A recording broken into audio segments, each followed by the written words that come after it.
Sonic Mania Adventures is probably my favorite piece of animation we've received from the Sonic franchise, and I'm sure that many feel the same.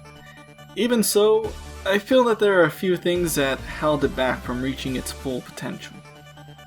Now, I'm not trying to talk down on the hard work that Tyson and his team put in to bring us this series, nor am I trying to say that it isn't special at all, because honestly it is. We got a 2D, dialogue-free, animated adventure of classic Sonic and his friends in the year 2018. That's not something that happens often, what with CG and 3D animation becoming more and more widespread. But I feel there's still a bit to be said about the impression some of the decisions with the series made, and what could have been improved on. Now I'm not looking to nitpick, I'm just a guy playing with models, looking to learn and improve by seeing how the pros do things.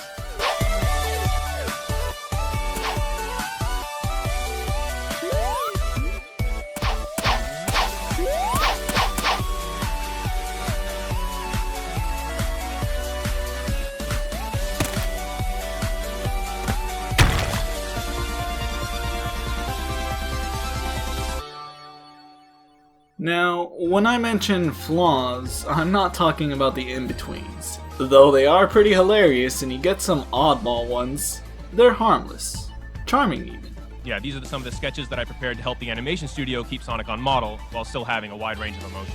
As art director, it's my job, hopefully, to create a seamless experience for all of you watching at home, and we try and anticipate the different styles of all the many dozens of animators that'll work on a project like this so that they all work together to make something really cohesive.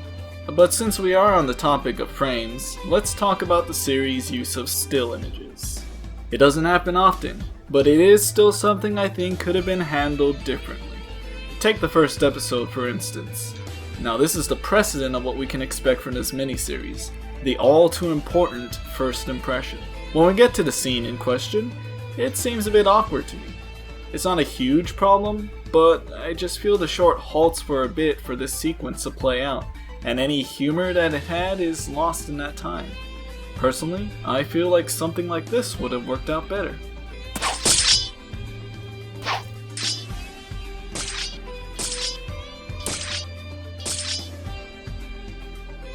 Did that look a little better?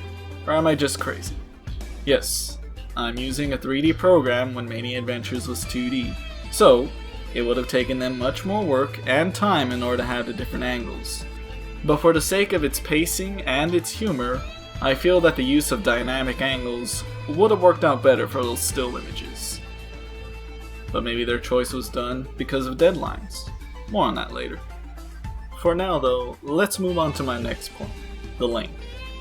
Now, I realize that pointing out the length of an animated short seems pretty silly, but let me explain a little better. The problem isn't that the shorts are, well, short, but rather that they feel short. This becomes very apparent at Knuckles' episode. Now you start to feel it in the second one too, but here more so. So the episode has a runtime of 2 minutes and 42 seconds, but the actual episode, the actual animated part of it, is about 1 minute and 42 seconds, with a brief ending scene. Now compare that to the second episode, which comes to an approximate 2 minutes and 16 seconds, and the first one, which comes to about 2 minutes and 9 seconds. It's not a huge difference in time, but the first two episodes have one advantage to them that is lacking in the third: location variety.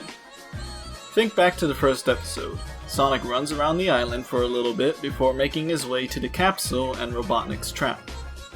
Second episode, Sonic meets up with Tails at the beach, goes to confront Robotnik, is sent back packing, then the duo go to confront Robotnik together, sending him back to the beach.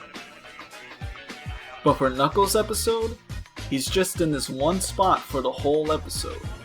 Now yes, it does make sense because he's protecting his shiny rock. However, it doesn't take away from the fact that very little happens here compared to the other episodes. It just feels like the episode ends just as things were starting to get moving. Now if Knuckles and the other characters had moved even just a little bit from where they were, I don't see this as being much of an issue. They honestly wouldn't even have to add much to the runtime. Even at 1 minute and 42, you could have enough going on that the short doesn't feel too brief. It's all about what you can fit into your runtime, really.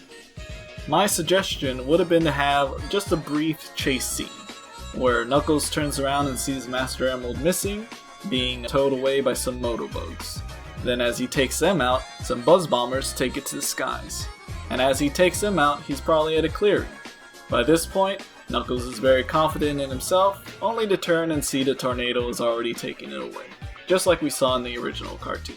Again, these wouldn't have had to be that long at all, and I feel like they would have really made the difference for this episode. Now the next episode with Mighty and Ray suffers from a similar issue, so I won't really talk much about it. I will, however, mention that this one relies more on shots with limited motion. Now there's implied movement between the characters in their fight with Metal, and while it is effective at adding weight to these moments, and to just really show us how grand it is seeing Mighty's glorious return and how strong he is, things again just feel like they end right when they're about to begin. And I get it. It's all the build up to the finale. So let's talk about Metal Sonic's fight. Now this episode, it's a blast to watch, that's for sure. The whole series, all the little side stories that you've seen, all build up to this grand final encounter. And most of the fight is in still images. Now, credit where it's due, the atmosphere and the mechanics of the stage and how it works are all really cool. I would love to see it implemented in a video game sometime. The whole gang is here, ready to fight off Metal Sonic, who's supercharged with the Chaos Emeralds. You have an awesome theme song. But the most we see of Metal is pushing Sonic back and their arms are locked. We could have had the gang knock Metal around into each other for their own shining moments, but instead we just get stills. At least they're dynamic, which I criticized them earlier about, but I have to say they don't work here because they're the majority of what we see in this battle. On the bright side, Tails shows off his ingenuity, which is something we don't see him do much during the heat of battle. But during that, we just have Sonic running around Metal to have him stand still. But everything else I haven't mentioned already is great. Especially the part with Knuckles coming in, ending the fight, and walking away with his prize, not even bothering to care about anyone else, and leaving them all dumbfounded. That's a great way to end the episode, and I wouldn't have had it any other way. So, as far as the episode stands, I would say that the opening and the ending are quite good, but the middle is where things just feel like they were rushed along. That they had to make this interesting, but also make sure that they could release it in time for Mania Plus. There's more I have to say on that, but before I do, there's actually one more video we need to talk about. The compilation. Quite a bit of what I mentioned before, it isn't as noticeable when you see all these episodes combined together. Sure, some of them don't really lead into each other quite well, especially because the passage of time isn't really as apparent. But those issues I brought up about pacing, limited animations, they don't really come into your mind because you have a 10.5-minute narrative that you're watching. This just makes me think that they really should have just released them all on the same day, when they were all finished. It could have been ready for Sonic Mania Plus as well. The monthly release of the series, it wasn't something they had to do, and wouldn't you have preferred the full experience? Sure, they could send out teasers, but I'm pretty sure most would agree that it would have been worth the wait. Yes, I do understand that Mania Adventures' primary objective is to keep the hype and anticipation going for the time leading up to Mania Plus's release. As a business move? Yeah, that could make sense. I just don't feel like the work and efforts of Tyson and his team should have to suffer for it. And you really don't need to have a monthly short series to build or maintain anticipation of your release. Just drop a few trailers of what we can expect to tie this over for both the cartoon and the game. At least, I would suggest that. But of course, showing any kind of content in a game's promotional trailer is considered a spoiler these days. So, yeah, that's a problem. And if you're going to suggest to me that Sonic Mania did in fact need to have a monthly cartoon series just to keep people around for their DLC release, well, I'd say that's an even bigger problem. Rushed development, tight deadlines, sure, that's nothing new for Sonic.